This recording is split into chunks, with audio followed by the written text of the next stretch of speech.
أعوذ بالله من الشيطان الرجيم.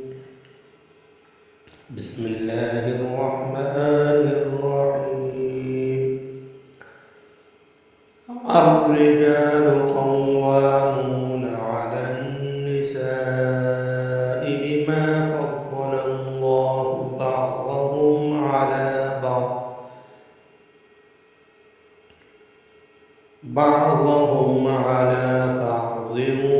وبما أنفقوا من أموالهم فالصالحات قانتات حافظات للغيب بما حفظ الله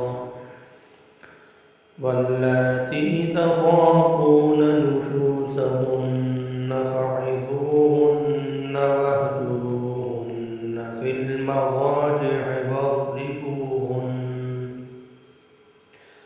فإن أطعنكم فلا تبغوا عليهن سبيلا إن الله كان عليا كبيرا.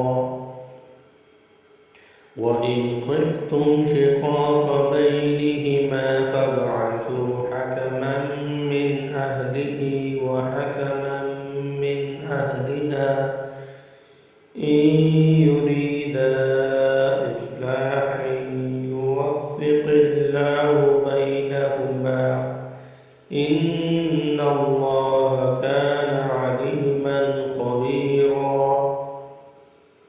فاعبدوا الله ولا تشركوا به شيئا وبالوالدين إحسانا وبذي القربى واليتامى والمساكين والجار ذي القربى والجار الجنب والصاحب بالجنب وابن السبيل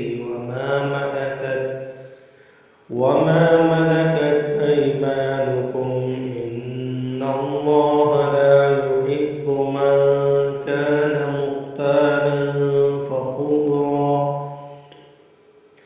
الذين يبخلون ويأمرون الناس بالبخل ويكتمون ما آتاهم الله من فضله وأعتدنا للكافرين عذابا مهينا.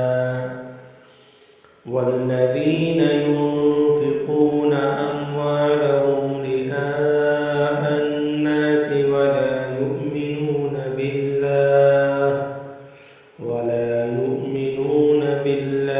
ولا باليوم الآخر ومن يكن الشيطان له قرينا فساء قرينا.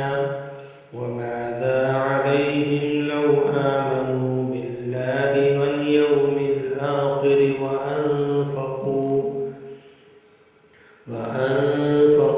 مما رزقهم الله وكان الله بهم عليما. إن الله لا يظلم مثقال ذرة وإن تك حسنة يضاعفها ويؤت من لدنه أجرا عظيما. فكيف إذا جئنا من كل أمة بشهيد وجئنا بك على هؤلاء شهيدا. يومئذ يود الذين كفروا وعصوا الرسول لو تسوى بهم الأرض ولا يكتمون الله